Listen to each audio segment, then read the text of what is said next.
Hello everyone, it's Adamant MTG, here to play Magic the Gathering Arena, and to talk to you about Magic in a different way than you might typically expect it to be played, and that is Magic the Gathering MTG RPG, and of course that means role-playing game.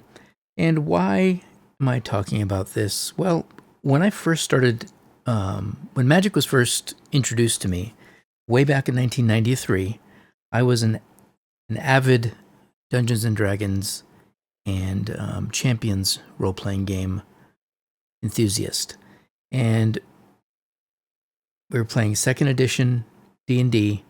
We had our campaign. I also played a superhero role-playing game, and it was a really good time in gaming. I had a gaming group of friends. We all got together multiple times a week, played our big campaigns on the weekends, and then did a lot of small storyline stuff. Really able to get deep role playing and just had a blast. It was a great time. And Magic was introduced to me, and it seemed like a great pocket companion to role playing. For me, it was a fantasy game. I tried to create my decks based on spells in Dungeons and Dragons, and would create themes, and also the cards themselves created a mystery and interest in, they didn't really go super deep into lore way back then, so you had to make your lore up. So the Llanowar elves, it could have just been elves, but by making it Llanowar elves, I wanted to know what Llanowar was. Was it a nation of elves? Was it a forest? Why were the elves from Llanowar different than the other elves in other typical fantasy, books? And it really made me, I wanted more. I wanted more of the story. I wanted to understand the lore. And as a gamer or role player, if you didn't understand something, you would just make it up. And you would create a story behind the cards, behind the names, and it was a great experience. It was fun. And so a lot of the original decks that I was making had nothing to do with any kind of, synergy or mana curve. It was all about the story and the story that the deck would tell. So why do I think you can bring that into Magic today? I think you can do the same thing, and it just creates a really fun and interactive way, especially when you're playing with like-minded people. If you're doing a role-play deck and you have an opponent that also wants to do a thematic role-play deck, you can kind of develop a story as you go, and you let the cards tell the story. So you have to be fluid, you have to use improv skills, and be flexible with your ideas, because you might see a sequence of cards that indicates you tell the story a different way. And it's really fun. I think it's a really cool way to express yourself. And, there's always that line of, a competitive or, a deck that hits all the check marks, right? It's got a good mana curve. It's got a good useful spell. Some spells are probably great for role playing, but not very good to win a game per se. So you have to make sure that when you do this with someone else, that you have an idea, and you build accordingly. You build to whatever that power level, and those are sometimes arbitrary, but I'm sure you'll know the balance of things pretty quickly. So as an example, my deck that I'm showing here, Brian's Tale, is by no means an underpowered deck. It's actually pretty powerful with Winota, as you can see. It's got, typically a paw blade shell, if you will, and this deck has some success in Standard right now. Maybe not the hugest success, but it's not a terrible deck. It's not a tier 3 complete role-playing deck. So find your balance, find what you want to do. I just like this story because it was actually something I was doing on stream sort of by accident, playing the deck and using the Alpine Houndmaster as my story sort of lead in the story, the protagonist, and he is Brian. And Brian has two siblings. He has Davek, who is the seasoned Hollowblade, and Winnie, or Winota, his youngest sister, who's the wild one in the family. And she is, she first went out as like a 8-year-old girl and wanted to form a band, and like a music band. She liked music, so she met a little goblin and a giant, and her clan was mortified that she would be out in a dangerous area unattended, and she was just hanging out, dancing and playing music with her new best friends. And that tale sort of developed into, okay, Brian's trying to maintain the integrity of the tribe and do what's right, and he's in charge of all the hounds, and he's just trying to get food on the table for his tribe, his clan, his people. Davek had higher aspirations. He wanted to go out and travel the world, so he left years ago to head to the capital city and learn the ways of the blade. So he left, and now poor Brian has to put it all together. He has to try to keep everything together and deal with any threats that are coming into the wintry realm where him and his tribe just do their best to survive. So that's sort of the background of the story. There's a lot more history and a lot more things that we can sort of improv as we go, but that's where we start, and let's play a game.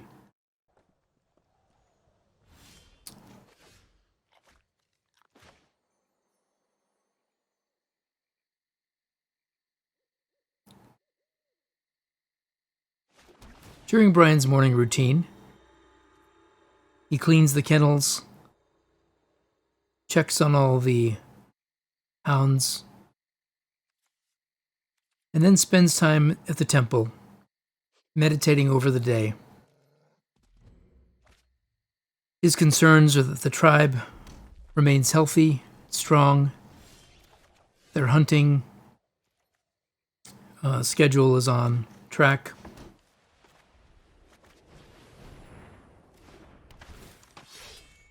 and always on a watchful eye for any potential enemies or threats.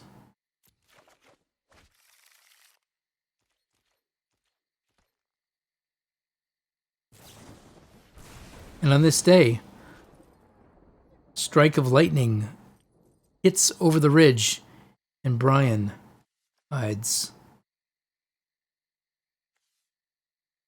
What could that be?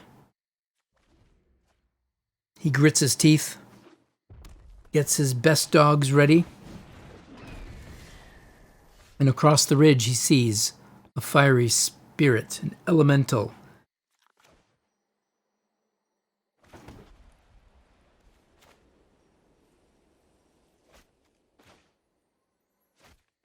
He sends one of the dogs out, the igneous cur. He summons this elemental creature from an amulet given to him by his grandmother, made of black stone, warm to the touch. More fire spits from the mouth of the elemental, and one dog whimpers into the snow.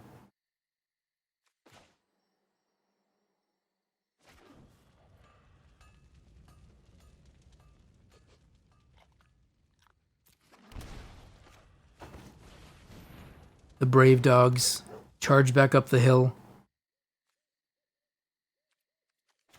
Brian not far behind.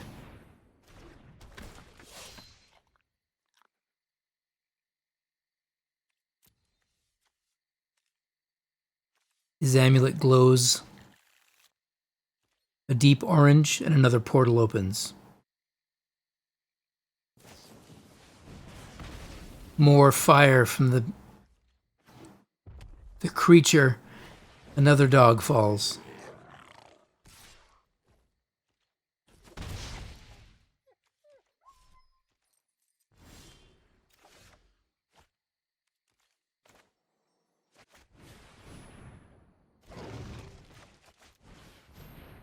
A whistle brings more.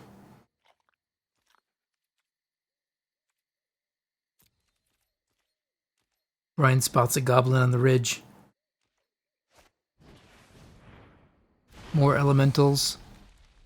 But how do they get to that one in the air?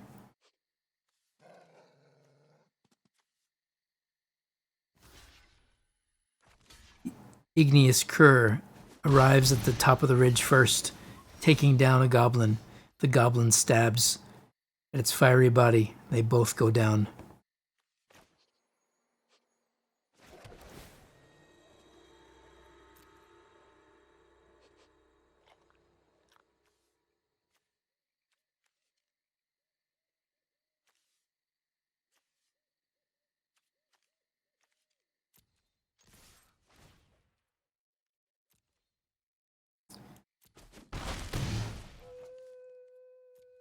Brian hits the ridge and sees an encampment. Evil wizards summoning elementals. They must be stopped. A large circle of fire seems to be the source of the elemental creatures as they pour through a gate. That's where we attack.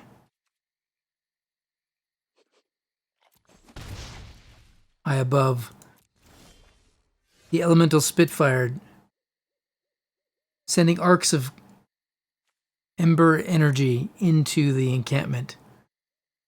We have to stop them. Summons more dogs. The alarm is raised and more soldiers, more warriors from the camp head down.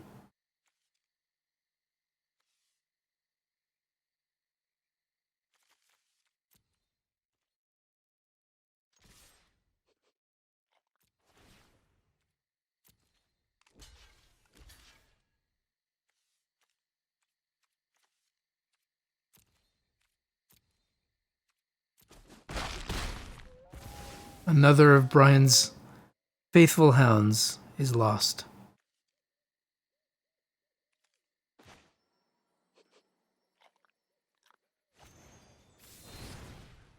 But Winnie's friend Gurk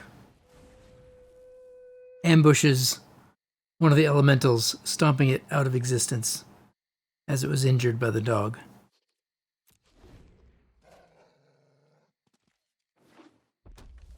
Thanks, Gurk. We needed you right there. Blindsided. After complimenting Gurk, Brian is struck down by fiery lightning from across the ridge. These wizards stop at nothing.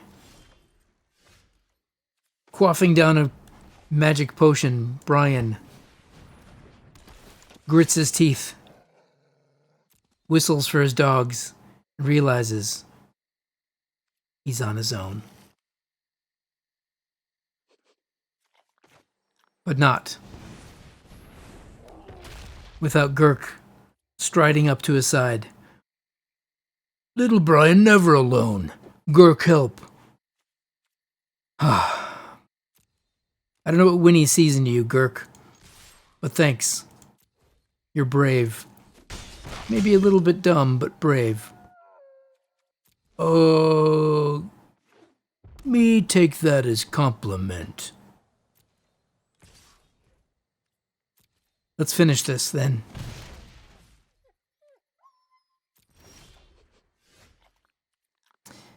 And with that,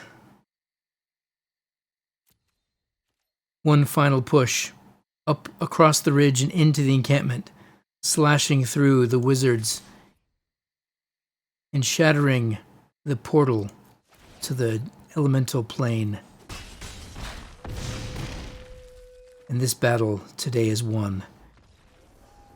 Brian mourns over the loss of many hounds. They did their job faithfully.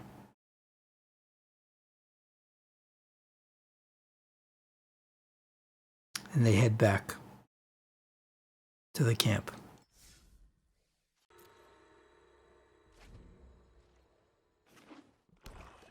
Brian's thoughts at the temple wander to something that had been bothering him for many days.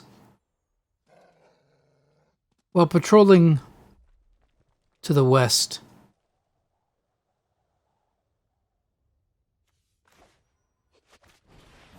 Brian saw something that bothered him. A dark, fetid presence. The tundra was blackened. Some blight had taken to the land, something he had never seen before. He warned his people.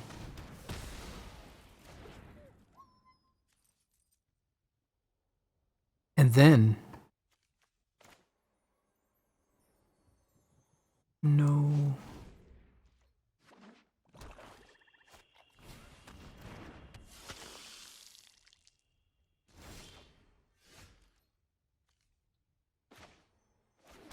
He fell into a deep slumber.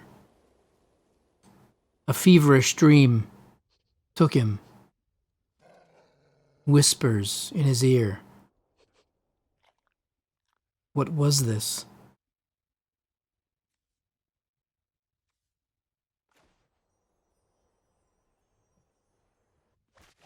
The dogs themselves, Brian's hounds, were very uneasy.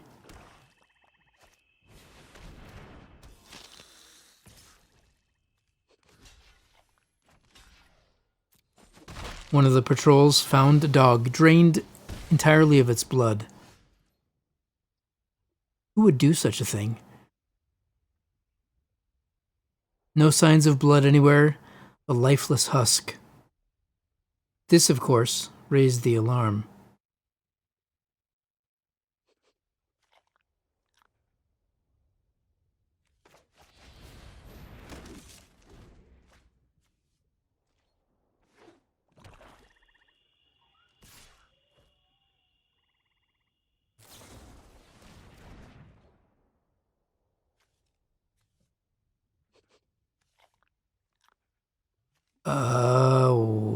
What? A disfigured, cloaked creature attacks into the village and is easily dispatched. What is the meaning of this? They poke at the cloak, only to reveal maggots and insects pouring from the corpse. What in the world?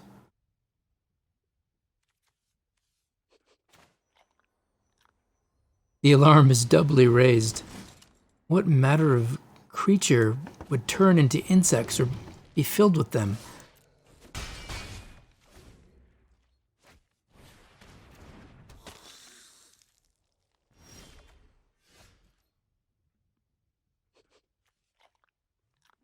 Brian's fever breaks.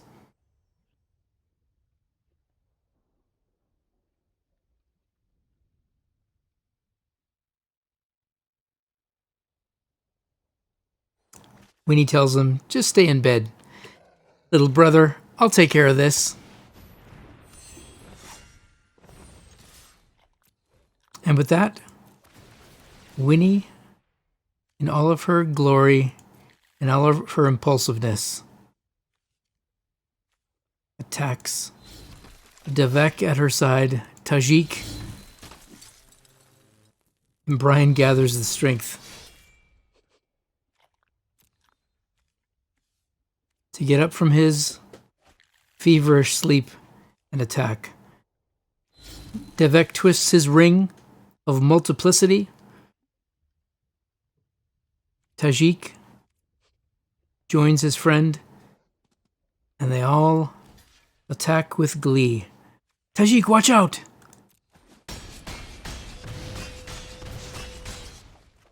Tajik, I'll be fine. My armor protects me. Vampire. They're vampires.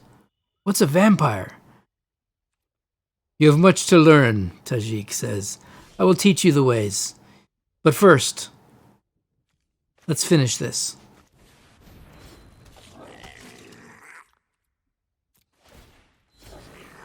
And with that, they rout the creepy vampires once and for all.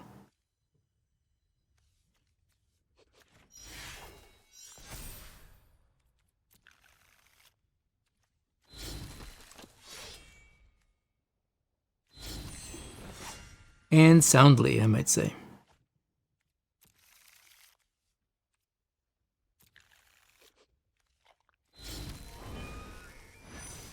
For the king!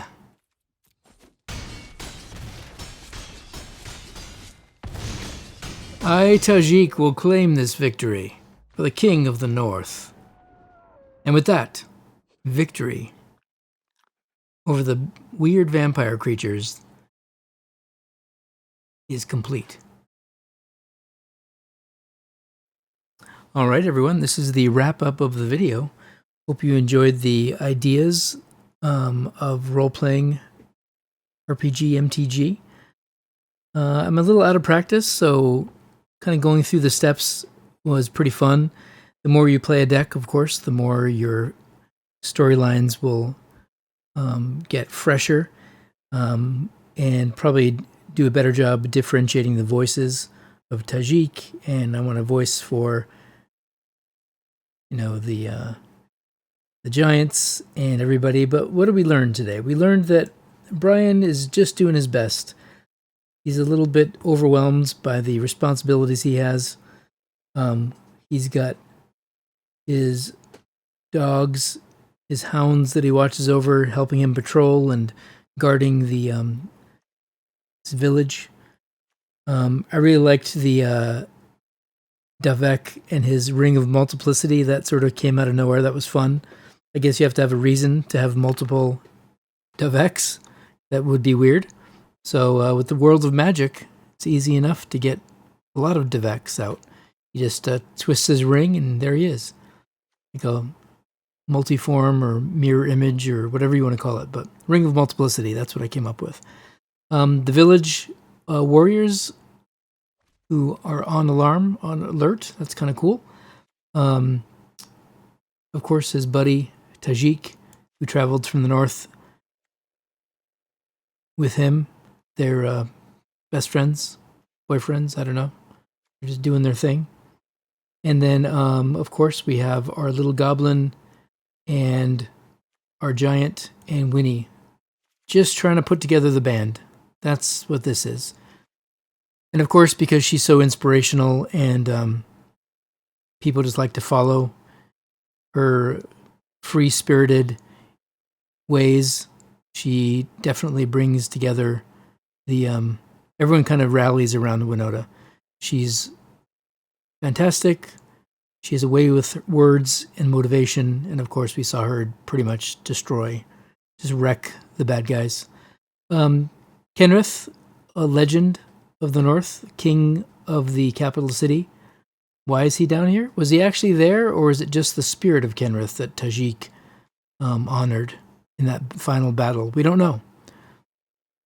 And of course, even though we didn't really see it in too often, Embercleave can be used by either Tajik or Davek, as they are both blade masters, trained in the arts of the hollow blade.